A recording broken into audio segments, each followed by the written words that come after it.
Well, good afternoon, good morning, or good evening, depending upon where you are in the world, and welcome to today's DevOps.com webinar. I'm Charlene O'Hanlon, your moderator for today's event, and I welcome you. We have a very interesting webinar on tap here, but before we get started, we do have a few housekeeping items we need to go over first. First of all, today's event is being recorded, so if you miss any or all of the event, you will be able to listen to it again on demand. Following today's webinar, we will be sending out a link that will take you to the webinar on demand. And we are taking questions from the audience. So if at any time you have a question for either of our panelists, please don't wait, don't hesitate, just use your GoToWebinar control panel and submit your question. And we'll get to as many questions as we can near the end of today's presentation. And finally, we are doing a drawing for 3 $50 Amazon gift cards at the end of today's webinar. So please stick around. We'll do a random drawing. Hopefully your name will be one of the 3 I choose. Okay, with that, we'll go ahead and kick off today's webinar, which is 5 lessons learned from large-scale implementation of Kubernetes in the enterprise. Today's is going to be more of a fireside chat type conversation between our 2 panelists. And they are Sirish Raghuram, who is CEO at Platform 9, and Ravi Ravichandran, who is VP of Cloud Platform Engineering and Cloud Operations and DevOps at Juniper Networks. Welcome, gentlemen. Thank you for joining me. I appreciate it. I'd like to real quick just kind of give the audience a little bit more information about yourselves. I'm starting with you, Sirish. Here, the bio that we have. You have a lot of really great experience. I'm very impressed. Your bio reads, having experienced virtualization, infrastructure as a service and cloud native industry transitions firsthand. Sirish believes that open source represents the future of enterprise hybrid clouds. Sirish is passionate about enabling IT ops in large enterprises to be successful with their cloud initiatives, being able to easily adopt and manage VMs, Kubernetes, and serverless at scale across any infrastructure with minimum management overhead and without breaking the bank. In addition, Sirish is focused on building Platform 9 across customers, employees, and partners, and as the industry leader in hybrid and multi-cloud. And prior to founding Platform 9, Sirish was an early engineer at VMware who went on to technical and management roles. His work at VMware led to several products, features, and patents. So Sirish, thank you very much for joining me today. I appreciate it. Thank you for having me. I'm very excited to be here. Oh, great. Well, I want to go ahead and before you guys get into your conversation, just tell the folks a little bit about Ravi Ravichandran, who is the VP of Cloud Platform Engineering at Juniper Networks. He has extensive experience in software as a service, cloud, DevOps, infrastructure, and 24/7 operations. Ravi has strong technical and business leadership experience in scaling operations across small, pre-IPO, medium, and Fortune 500 companies. Ravi, thank you also for joining me today. I appreciate it. Thank you. Pleasure to be here. Right. Awesome. All right. Well, Sirish, I know you guys want to dive right into it, so I'm going to put myself on mute and let you have your conversation.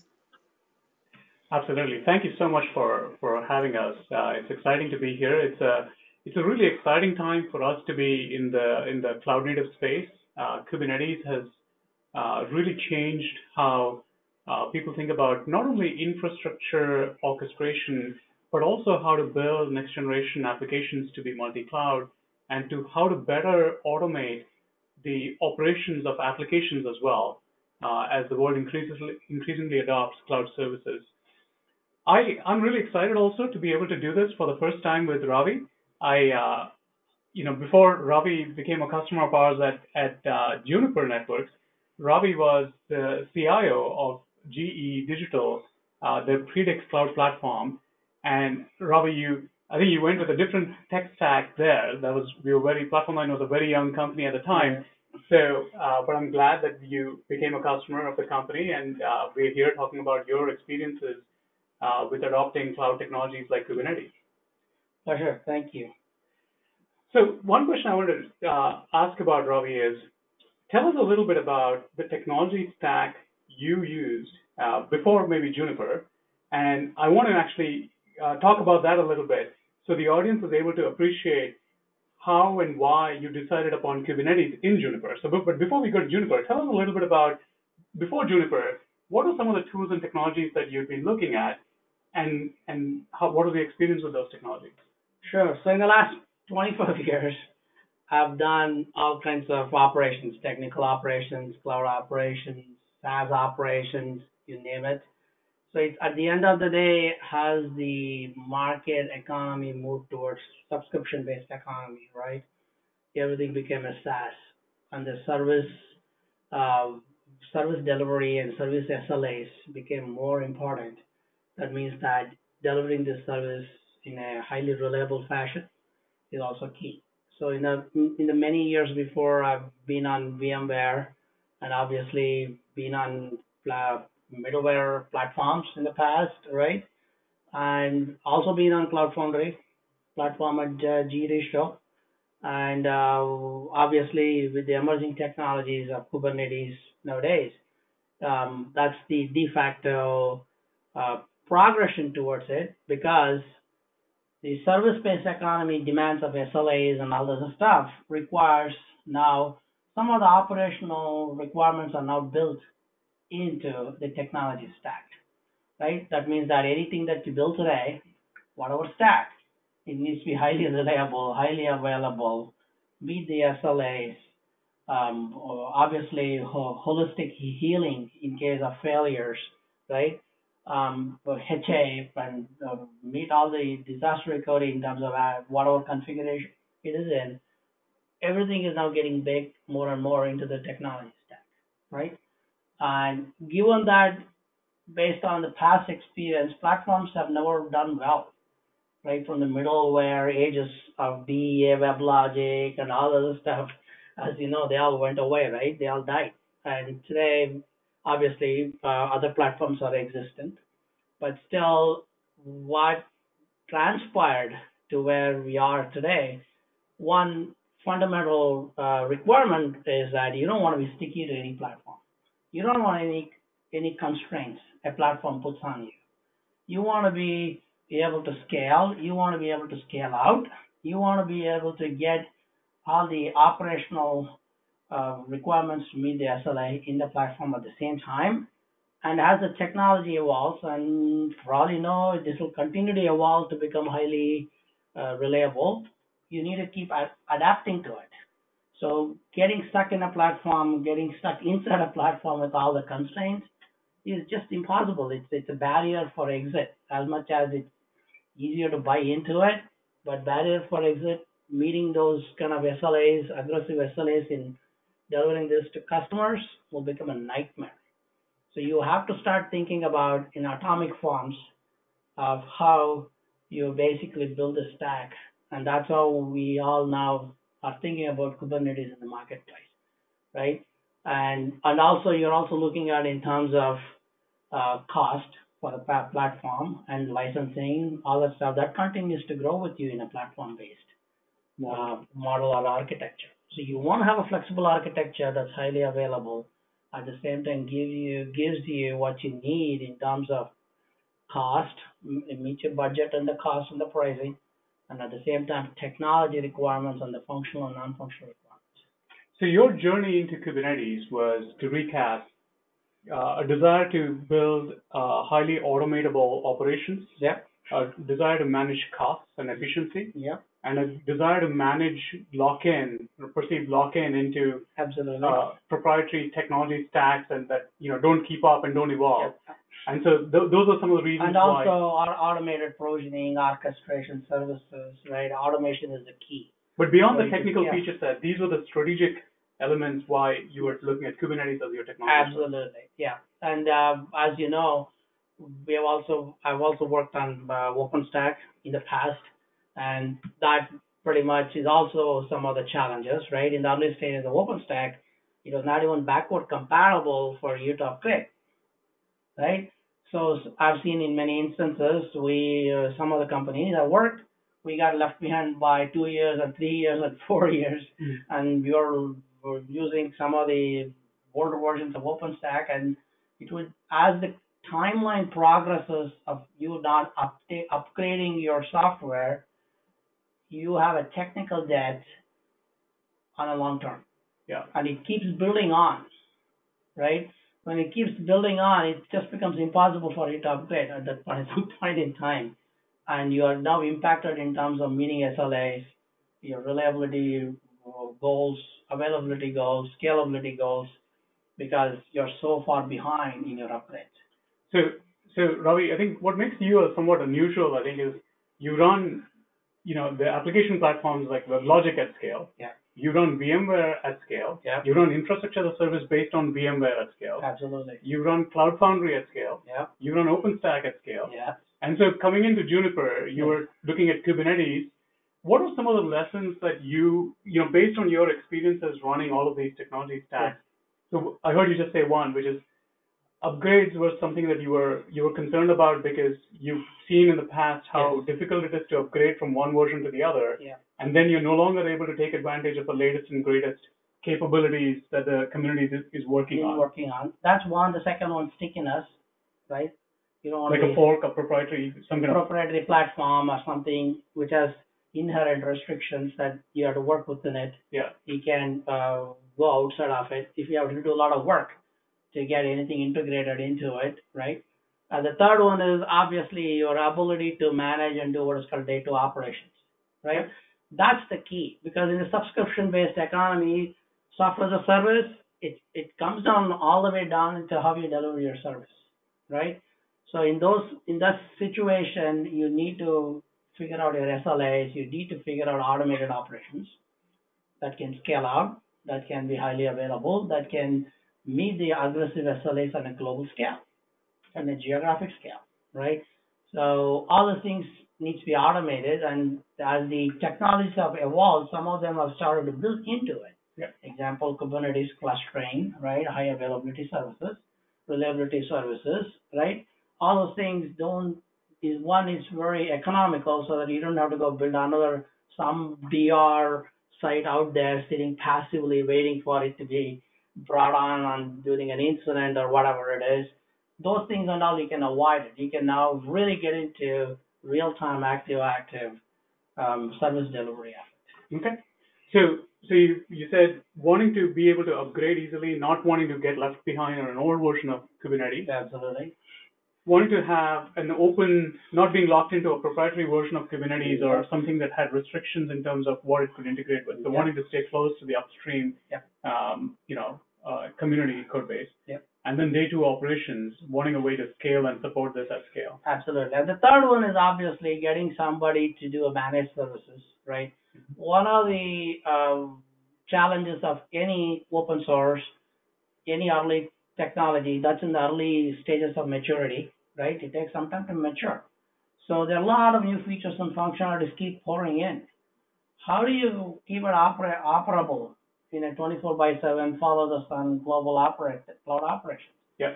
So you are now need to get into managed services option. Who can do the best?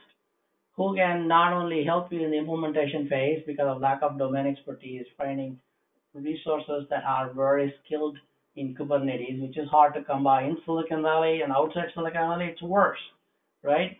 So you need to factor in your operations of 24/7. Now you need like 12 to 15 or 18 people, 24/7, 365 to run with it, with the domain expertise around it. And you need to start thinking about service reliability engineering on top of it.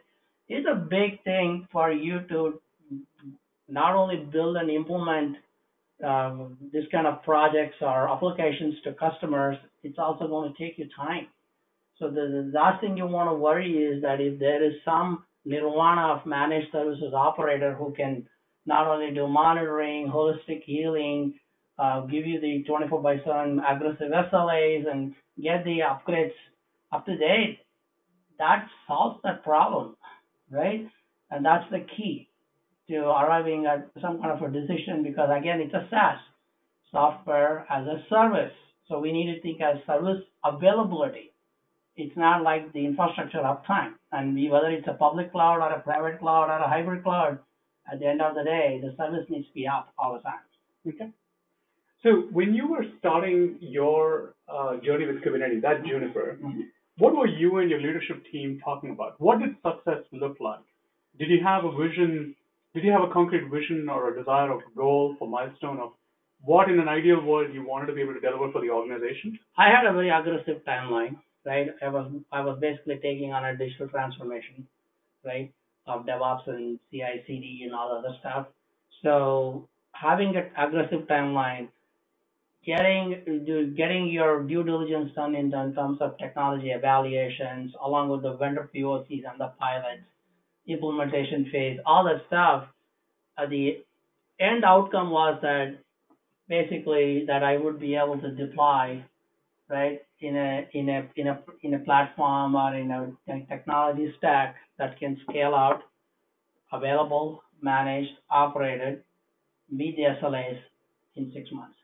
6 months. 6 months. But this is in a global. Give us a sense for this is a globally distributed organization. Between Asia and the US, right? I need to balance it out, right? And between those two, I need to deploy multiple clusters, right?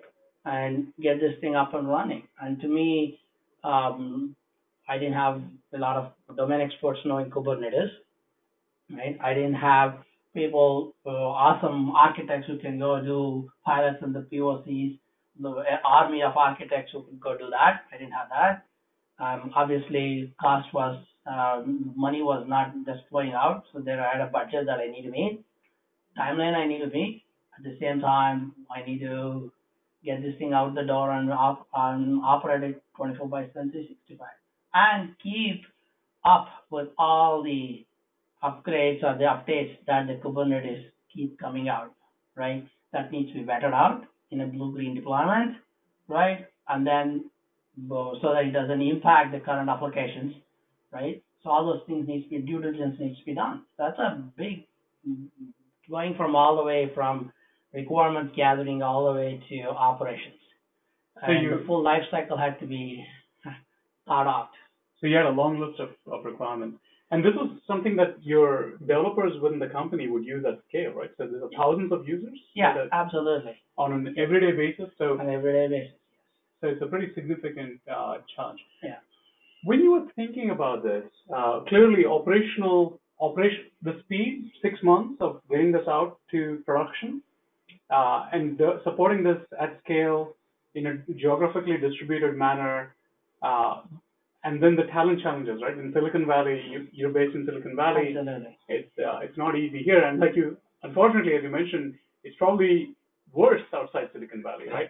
Absolutely. And so this led you to, I'm sure when you were evaluating Platform 9, you probably thought about alternatives, right? And the most common alternatives you hear about in the Kubernetes space are, like a commercial software distribution based on Kubernetes or a do-it-yourself approach. What are your thoughts? How did you and your leadership team, how did you think about some of these trade-offs? So it's a learning experience, right? So obviously, from my past experience and where I'm embarking on this project, right, I need to think through, I need to have an architecture, right? I need to have functional, non-functional requirements that needs to be defined. I need to define the evaluation criteria, all that stuff. I need to look at all the few vendors. There are many, right? So you need to look at choose top 2 or 3, right? Then I need to do a POC and a pilot. That all of these things takes time and effort. And then on top of it, I don't have many resources that have a lot of this Kubernetes experience. So how do you jumpstart that piece, right, on top of it? And then I need to obviously run operations. Cloud operations running at scale is the key at the end of the day, because whatever you might have implemented, how much you might have put in the effort and sweat into it, at the end of the day, your outcome is based on how you operate it and how you deliver it to the high level of SLAs, meaning requirements on it, right? So when you think about all these things, you have a lot of technology due diligence happening in one thread, the evaluation criteria happening in one thread, operational thing that you need to think through right away, domain expertise you need to think through. So what I had to go through is I did look at one or two commercial software, right? Along with a managed service operations perspective, and that's where I looked at you guys. I've looked at other companies in that area, and I looked at Platform 9, and I obviously did the due diligence of going through pilot and POCs with you guys, and as well as other commercial vendors, right? So that is a time well spent because if I make a mistake there, it's going to show up when I'm starting to deliver the service. So that is where commercial software would have worked great, right? But obviously, operation-wise, I'm still have other responsibilities of running cloud operations for other things that are already in operations. So I don't have a lot of resources that I can just go train yourself in Kubernetes, go run with it in operation. That is not easy effort to get somebody out there, right? It takes a big learning experience for them. So ultimately, you went with Platform 9, and I'd like to maybe talk about our point of view in terms of what's important from an operations point of view. But for you, Ravi, from your journey as a customer with us, what ultimately were you concerned about? So if you were, you had my concern about was, hey, would I get any help at all during implementation phase? Because I have worked with zillions of vendors and technology companies in the last 25 years. It's always a professional services engagement, and that's again bait and switch model, right? You pay some money, they put a SOW, and you deviate small amount, they're going to not help you, right?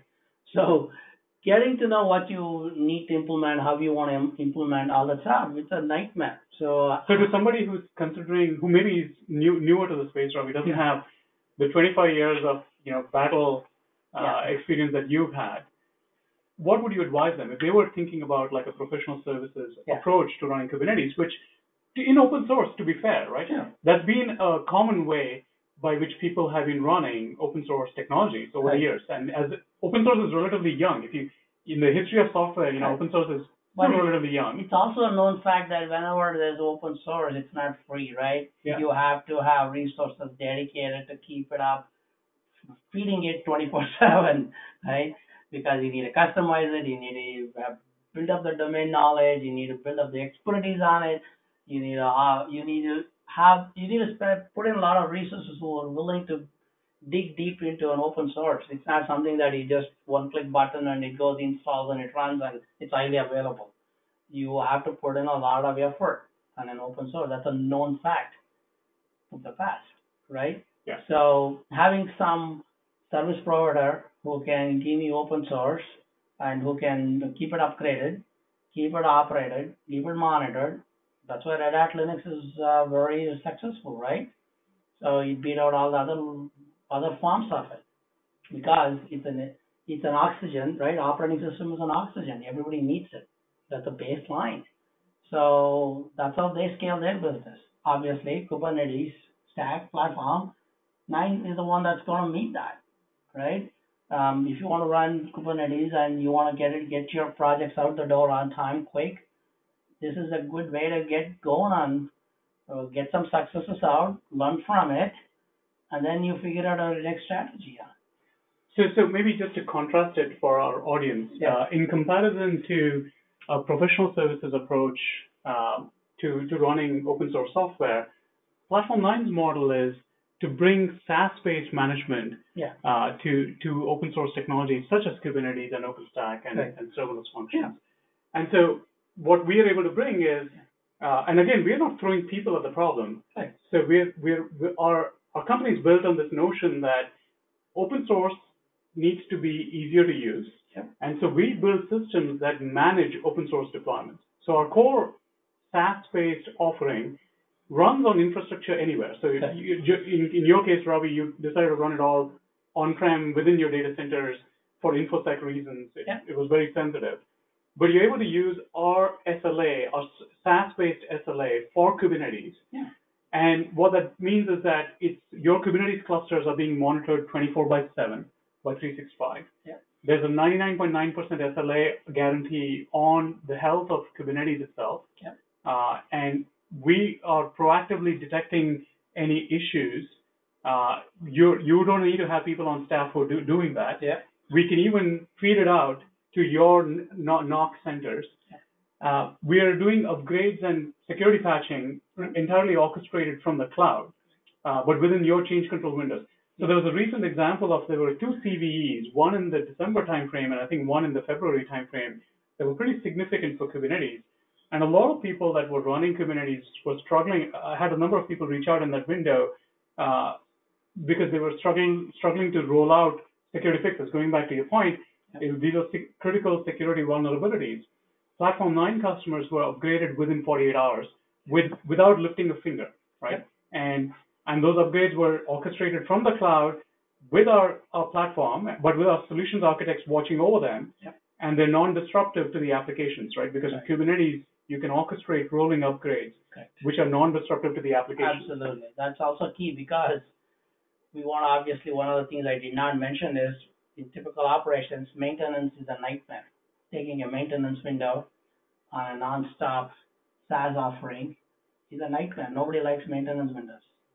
And this Platform 9 with the Kubernetes deployment allows us to do what is called rolling upgrades without taking anybody down at any point in time. And those are some of the things we are leveraging out of it. And so did you consider, Ravi, the option of going to a public cloud Kubernetes service like a Google Container Engine or an Amazon EKS? That could be part of our future roadmap. But right now, we want to prove this. We want to make it work. We want to be non-disruptive and then go from there. So right now you're running entirely on-prem, and you're running it entirely as a private cloud-like architecture. So tell us, now that you're getting to production, and in fact you've gotten into production, what are some of the results you're able to see? What was the developers' experience before this initiative? Yeah. And today, for the developers who have access to this cloud platform within Juniper, what does the before and after look like from a developer's point of view? Well, the basic objectives of this project was to improve availability, right? Okay. Improve the SLAs, right? Improve the incident management parts of it, right? And stabilize the environment. Okay. I'm getting all this for. That means have you had any availability issues? Zero. Any incidents? That is the last thing I worry about nowadays because in every company I work, everything is great as long as it keeps running. And the minute I take an outage, you get hammered, right? That's and it's the ops teams that get. That's a cloud operations role, right? You get hammered. Suddenly, you'll get to hear executives you have never spoken to them for years. You have an outage. So that's a classic example. So if you want to get to know your C-suite, there you go. So this was absolutely. So this is the last thing I need to. As I said, I didn't have to worry about doing implementation phase because Platform 9 was there in helping me get over some of the constraints of Kubernetes, right? The cluster one is a classic example. You can't go more than 50 nodes, right? So we have to break it down into 2, 3 multiple clusters to run with it. That's a classic example. So these are all the things when you implement new technology, new emerging technology, you won't know all this finer print, right? And some of them may be in the backlog of Kubernetes to be done somewhere in the future. So you need to know those limitations, right? You might have done functional evaluation, but this you would not have even known to do whether that is a restriction, right? So you guys were able to help us there during implementation. Then once we are in operations, you guys are helping us further along. And so it's taken you about 6 months to scale this globally across Juniper. Yes. How does that compare with maybe what Juniper was running an OpenStack cloud before? Yeah. And Ravi, you've seen OpenStack and Cloud Foundry and VMware cloud deployments in Predix, GE, and before. Yeah. How does this compare? How long would it have taken?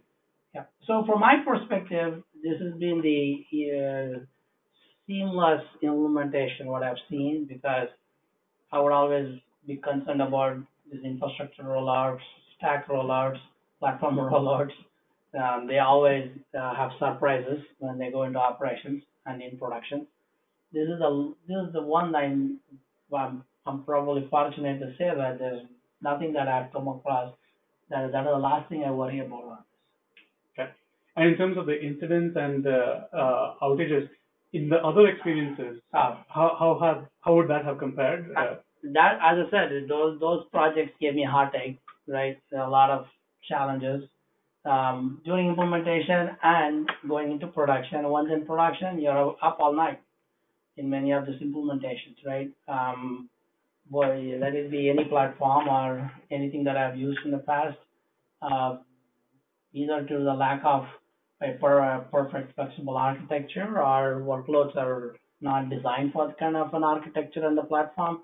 The challenges have always been that running it in production has been a challenge in other platforms, whatever I've seen so far. And given what we have with Kubernetes and the clustering and all the other things that's coming up that we're running today, um, as I said, I've never had any critical incidents on any of it. Okay, very good.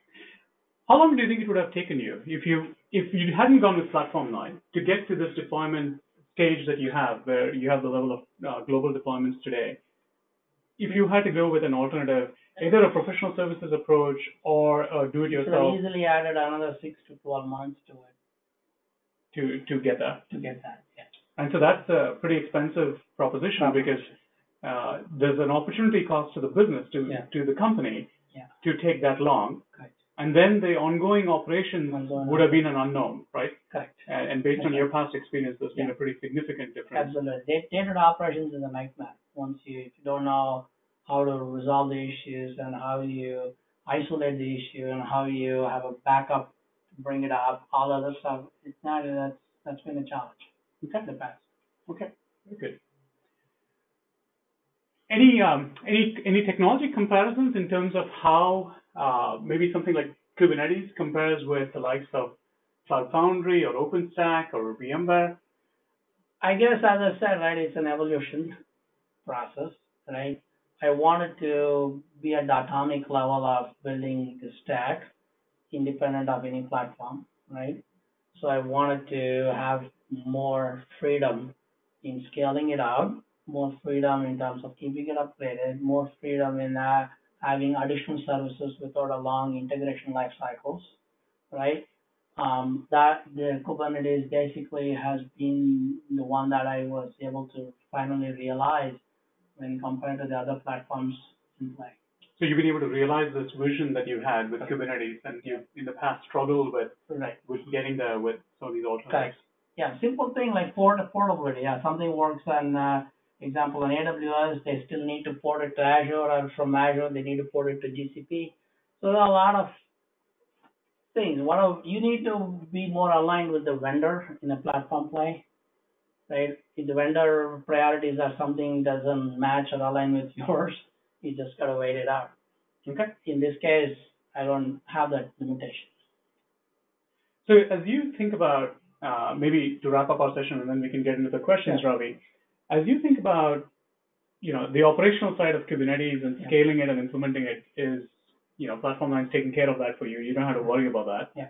So what are you spending your time on, and what are some of your things this has freed you up to do to any execs like you who are on the call, or any emerging execs or leaders who are on the call? Yeah. How would you encourage them to think about, instead of spending your time running Kubernetes, here are other things that you're doing that are adding more value to the organization? Yeah. So in a solution stack, right, Kubernetes is one layer of it. Yeah. Right. You gotta worry about the network. You gotta worry about the compute. You gotta worry about storage. And in a massive storage requirements of multi-petabyte storage, you need to figure out how would they scale out. You have three things to worry about: compute, network, storage, and that is a full-time job. You got to figure out what is your efficient technology stack that you need to have, and how you build those things into your cloud architecture, right? And that's where I spend most of my time nowadays. And was spending there too. And you're also spending a lot of time, Ravi, because I've been in some of these meetings with you, with your developers, evangelizing this new platform with the development community. Correct. And getting That's them. a change management that happens whenever you have a digital transformation project. Yeah. Change management is key in anything that you do, right? Transformations will only succeed through change management, and that's where the evangelization comes along. You focus more and more on that and on those transformations, and thank God that I don't have to worry about the orchestration, the operational, the upgrades, running it 24/7, incident management, outages, those kind of things. I don't spend much time. So you're spending some time, especially there's a change in the programming model. Yeah. Somebody who was used to programming to like virtual machines, yeah, correct. The change to containers brings about changes in terms of how they need to think and adapt. Yeah, yeah. So these are the kinds of things that you're trying to pave the path. Correct. That's part of your innovation and that's part of your progress, right? So you're moving away for better efficiency. From monolithic to microservices for better efficiency. That's right. And to me personally, Ravi, I think it's been at a very personal level. I think it's been great to finally have you as a customer. We've known each other for since your days at GE. Thank you. And I think it's really interesting to see how last week Google announced Anthos, which is I think a very similar architectural approach to Platform 9. It's a SaaS managed solution. It's not like a professional services solution. It's not a software distribution. It's a managed solution, but it's SaaS. Yeah. And I think that the industry, traditional approaches to private and hybrid clouds have struggled because of the complexity of running these technology platforms. Yeah. In a service-based industry, it's all about running. It's all about outcomes that you can provide to the business, right? That's your outcome. So I think this industry as a whole, the whole private and hybrid cloud industry, I think is definitely heading towards a direction of managed open source. Yeah. And I think it's exciting for us at Platform 9 to have been a part of this journey and creating this, I think, approach of managed open source, which I think the cloud providers actually do, but they've historically only done that within their data centers. Okay. And Platform 9 has been able to bring that for the world to use with any infrastructure of their choice. Absolutely. Right? You're able to bring out the serverless computing, the OpenStack, and the Kubernetes that the companies and the enterprises can leverage and get the outcomes faster. Yeah. So it's about speed, it's about simplicity, it's about savings, right? That those three can drive. Yeah. And address the enterprise security at the same time. Absolutely. So that wraps our session. Ravi, thank you for sharing your thoughts. Let's take some questions from the audience. I know there's over 100 people on the call, so it'd be great to see the kinds of questions that the audience has. Yeah, okay, great. So so we do have plenty of time for audience questions. So if you have a question for either Sirish or Ravi, please go ahead and use your GoToWebinar control panel and submit your questions. Okay, first question here. Let's see. It looks like, Ravi, this one is for you. Have you considered using public cloud Kubernetes, and what drove you to do it on premises? Yeah, so there were some internal restrictions on IP and all other stuff, right? So this is our first step to getting there. So the initial thing was to go internally, make it work, scale it, learn from it, and then probably in the future, we would have that opportunity of running in the public cloud. All right, great. Next question. Oh, sorry, did you want to add on to that? No, it's just part of the transformation phase. Okay. Okay. All right, great. Next question, Sirish, I think this one is for you. What is the advantage of using Platform 9's Kubernetes versus other public cloud offerings? So the Platform 9 solution has broadly, I would say, three major advantages. The first one is that it runs anywhere. I think Ravi's actually, Juniper's running it on premises on a bare metal environment, right? You chose not to use VMs at all. You chose to run it entirely on bare metal with a Linux environment that's actually being managed by Platform 9 as well. So you can go from bare metal. We support VMware environments. We support KVM or OpenStack-based environments, whether you have your own or you want to use Platform 9's OpenStack solution for the IaaS layer. And we support public cloud environments, not just one of them. So we support the big three clouds, but also IBM SoftLayer and other third-party clouds that are emerging, such as Packet Host and others. So first is the freedom to run absolutely anywhere and not having any lock-in towards any one cloud provider. Lock-in is the key, right? Because in a platform play, you're locked in. Yeah. The whole public cloud platform, that's the challenge people run into, is that they feel locked in. Yeah. The second one I would say is being something that Ravi alluded to earlier in our conversation was being able to align closely with upstream open source. Platform 9's toolchain is essentially based on standard open source technologies. So for example, with Kubernetes, not only do you get Kubernetes, but we're also working on managed Prometheus and managed Alert Manager, managed Istio, and managed Percona SQL and other data services that are coming out of the CNCF ecosystem. In contrast, when you run in the public cloud, any one public cloud provider, they typically have their own monitoring systems. You have something like Stackdriver from Google. You might have like a CloudWatch or other. And so you may not be locked into Kubernetes. EKS and GKE are upstream Kubernetes, like Platform 9. They're very closely aligned to upstream. But the surrounding services that make them a platform are unique and proprietary to those clouds, which means that ultimately your application and your operations are vetted, end up getting coupled to their unique public cloud secret sauce. So if you really want to use Kubernetes as a way to do multi-cloud or hybrid cloud, you need a tool chain that is going to give you the complete flexibility to say write once and one set of runbooks that will run anywhere. And we are able to provide that in a way that the public cloud providers cannot, because we're not in the business of selling you any infrastructure, unlike the public cloud providers, right, which are essentially trying to get you to use their infrastructure. We're truly agnostic. We want to be Switzerland with respect to infrastructure and let customers make the choices that they want to make. That's part of the evolution process, right? Today you may be running on Amazon, and who knows, some for strategic reasons, you might be asked to run on Azure, or you might be asked to run on GCP, or you might want to bring it in. How this all evolves. You want to have a flexible architecture that you can run anywhere, and this is where Platform 9 gets you there. And I think Kubernetes also is a big contributor to that, right? I think Kubernetes now gives us a way where you can, for the first time, develop an app once and develop a runbook once, an operational runbook once, and have that be truly portable. But that only works if you have a truly multi-cloud Kubernetes platform. And the public cloud Kubernetes platforms are not as multi-cloud as Platform 9 because it works anywhere. Absolutely. Okay, great. Next question then. Let's see. Got so many of them here.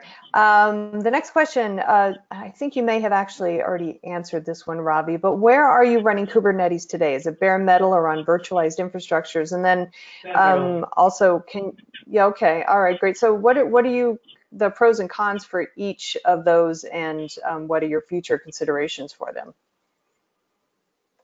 I know that in our conversation, Ravi, one of the reasons you did not want to go with VMs is you wanted to minimize the complexity of the stack. Complexity, right? And also cost of license. Yeah. Right?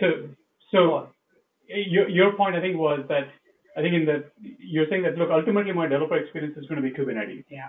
And I want the minimal stack and the lowest cost. Yeah, that's ease of troubleshooting, right? License management costs and keeping it simple. Yeah. The KISS principle.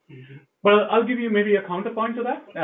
These are the pros and cons, right? I think Ravi had the luxury of, doing something greenfield. I think he had a vision, and he was starting with a blank sheet of paper in terms of how to architect that vision. Yeah. Other customers that we work with may have a massive VMware deployment, and it may just be easier for you to use the VMware environment that you have and not rock that ship, because VMware is a very high quality hypervisor. And if it's a sunk cost for you as an organization, the switching cost is not maybe worth it, right? So it varies, I think, depending on the nature of the organization and the nature of the infrastructure landscape that they have. For some organizations, I think if you have a good existing investment that's a sunk cost in virtualization technology, then I think there's no harm in using that. And in fact, I would actually say that there's certainly some OpenStack customers of ours who are running Kubernetes on top of the OpenStack provider, where you get the full IaaS platform from OpenStack, and it makes some things easier. For example, load balancing is easier in Kubernetes when you have an underlying load balancer, which is provided by an OpenStack platform or a VMware platform with NSX. So these are the pros and cons. The desire to have lowest cost and simplicity versus the desire to work with an existing investment and maybe to have a full set of features like load balancing, which are easier when you have a virtualized environment. Yeah. All right, great. Next question. How do you achieve zero downtime upgrades? So I'll take that question. The way we do zero downtime upgrades is that upgrades are done on a per customer basis, and Platform Nine's architecture has a management plane, and then there's the actual Kubernetes clusters themselves. The Platform 9 management plane is upgraded by Platform 9 and does not have any impact on the application downtime because applications are being managed by Kubernetes, not by Platform 9 per se. Once the Platform 9 management plane is up to date, it then allows operators to check a box or use an API call to orchestrate an upgrade on a per cluster basis. You can choose to upgrade clusters in parallel or do it one at a time. For any given cluster, the upgrade is actually done in a rolling orchestrated fashion. So based on policy, it could be one node at a time or it could be multiple nodes at a time. Those nodes are drained. Draining is a concept in Kubernetes that Kubernetes has concept support for. So if your application is written to the Kubernetes API and design principles, then it allows Kubernetes to detect a node failure or a node about to be decommissioned and drain the workloads that are running on that node into other nodes in the cluster, and then evacuate that node, and then bring up a new version or a new node or as a replacement for that node. And so this is how the upgrade is orchestrated. And so it's individual nodes or sets of nodes are drained, and in sequence, the workloads that are running on those nodes are actually evacuated to other nodes in the cluster without any downtime. This is something Kubernetes does as long as you build your application to Kubernetes principles. And then the entire cluster is upgraded in that fashion. But all of this requires a lot of orchestration, right? It goes back to you kind of have to invent and build in tools and technologies like this. And that's kind of what Platform 9 does as a service. So this is a big part of our value proposition. What this gives us is the freedom to stay up to date. So we're always within the latest N-1 or N-2. We're no more than two versions behind the latest release of Kubernetes. And that's because we've invested in operational technologies such as these, which allow us to keep up to date. And it's also critical because, as I said, when in the early stages of any open source, there's a lot of releases that keeps coming out, and keeping up to speed on that. And paradoxically, it's a paradox because you want it, but you can't afford it. You can't risk the downtime or the impact. And paradoxically, the more nascent the technology is, the more important it is for you to be updating because the stability, bug fixes, features that are getting fleshed out. That's right. And Kubernetes, if you step back, and even though it's been around for a few years now, if you step back and look at it in the long arc of history, it's still very much an emerging technology. And I think it's very important that you don't get stuck on an island. I think one of the, candidly, Ravi, I'd love to get your thoughts. I think this is one of the big problems that OpenStack had, is that there were just too many people who had deployed OpenStack with some kind of in-house tools or people or consultants or professional services, and they weren't able to keep up to date. And so over time, they just couldn't get past the bugs and the rough edges. But the reality is they deployed it when it was early, and they never got to see, that version of OpenStack that had those issues fixed. Agreed. And in fact, you can count the number of companies who are really running OpenStack in production because of these issues, right? Yeah. All right, great. So next question then. Do you support serverless as well? Yes, so we support serverless with an open source project called Fission. So it's Fission. You can go to fission.io or check it out on Twitter. Fission was, in fact, the original serverless project for Kubernetes. So Fission is a Kubernetes native functions as a service platform. It runs on any Kubernetes system, not just Platform 9, but any upstream Kubernetes version. And Platform 9 supports serverless via Fission. Fission has some really interesting capabilities, such as record and replay. It has integration with Prometheus for monitoring. It has a workflow engine that is really powerful. So you can write not just individual serverless functions, but orchestrate more complex application logic across collections of functions and sequence the execution across them.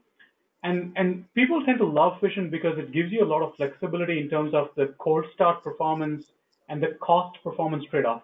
For those of you who are deep into serverless, you know that there's this well-known problem with the cost performance trade-off in serverless. And Fission gives you, I think, a lot of flexibility around that. It takes advantage of Kubernetes as the underlying cluster orchestrator to drive greater efficiency in that trade-off. All right, great. We are about 10 minutes to the top of the hour, so we have time for, I think, 2 or 3 more questions before we close it out. Our next question is, let's see, what target infrastructure does Platform 9 managed Kubernetes run on, and how easy is it to deploy on various targets? So it supports the set of targets ranges from bare metal environments to virtualized environments such as VMware or OpenStack or Nutanix, to public cloud environments such as Amazon, Azure, Google, IBM Cloud. If you can, and generally, if you can run Linux on it, you should be able to run Platform 9 on it.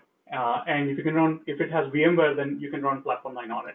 And then there's others like Nutanix that we have support for that may not beat either of those criteria. So it's a pretty broad range of deployment targets that you can support. All right, great.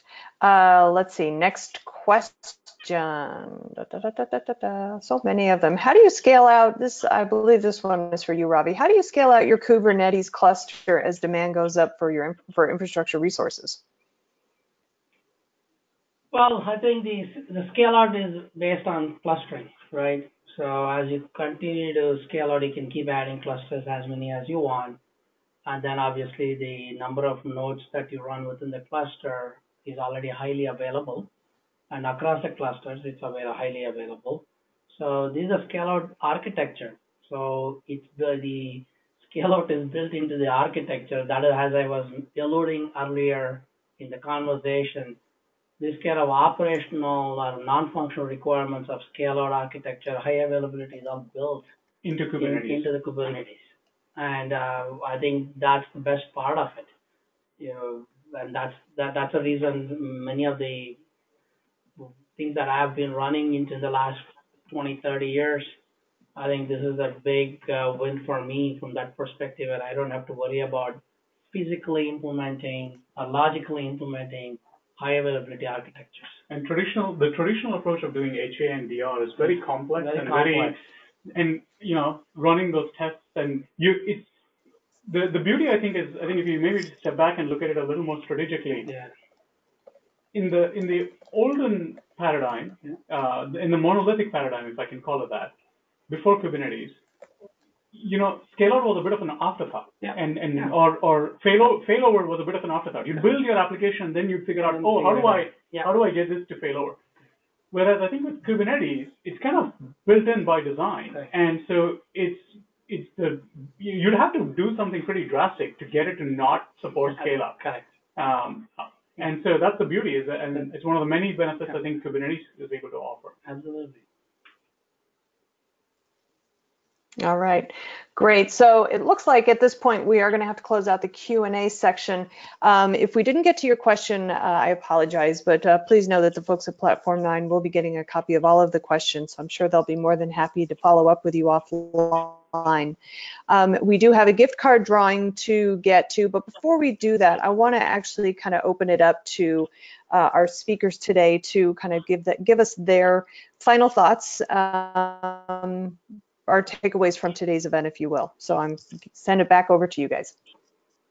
Ravi, would you like to go first? Yeah, I think from my perspective, from a business point of view, if you want to get the technology stacks and implementation rollouts, the last thing you need to worry by going with P9 solves your problem of running it in cloud or running it in 24/7 environment, managed, maintained, monitored. I think I would say those words and leave it at that, because that is where your ultimate outcome or the goal in anything that you do in any project is to serve your customers. And you need to get to it as fast and as quickly as possible with all the functional and non-functional things built into it. And your goal should be to get something like managed services options that you have so that you can gain your experience and learn from it, and launch it to your customers and be more successful from a business point of view. Thank you, Ravi. It's been a pleasure to have you on this webinar with the team at DevOps.com. So I would summarize by saying if you were to step back and look at the longer arc of history, I think hybrid cloud, we've been talking about it for a long time. It's finally happening. And I think that the core technology that's going to be the predominant way in which hybrid clouds are going to be run are going to be these managed open source technologies such as Platform 9 and Google Anthos. I don't think professional services, most people haven't had a great experience with professional services or the traditional distribution approach. I think that approach, it's a good way to maybe get started and dip your feet in the water, but when you really need to provide an outcome that your customers within your organization can bank upon, I think that the managed open source approach gives you the speed and efficiency, operational efficiency of a fully managed SaaS-like service combined with the best of breed multi-cloud, not lock-in, and access to innovation that the open source community is able to provide. So I think that's my closing thoughts in terms of the future. All right, great. Well, thank you both. Appreciate it. Before we close things out, I do want to go ahead and do our drawing for three $50 Amazon gift cards. So without further ado, let's look at our first winner is Andrew Campbell. Congratulations, Andrew. Our second winner is Marcelo Bonin. I think I pronounced that correctly. Congratulations, Marcelo. And our final winner today is Scott Marshall. Congratulations, Scott. Those are our three winners for today. So congratulations to all of you guys. Real quick, want to remind the audience that today's event has been recorded. So if you missed any or all of the event, or if you just want to listen to it again, you will have the opportunity to do so. We are going to be sending out an email after today's webinar that will include a link to access the webinar on demand. And please know that the webinar is also going to be living on the DevOps.com website, so you can always find it there. Just go to the webinar section on DevOps.com under upcoming, and on demand, and it should be right there waiting for you. And while you're on the site, please take a moment to take a look at all of the other webinars that we have, both upcoming and on demand. Hopefully there'll be one or two that pique your interest. Sirish and Ravi, thank you so much for your time today. Great conversations.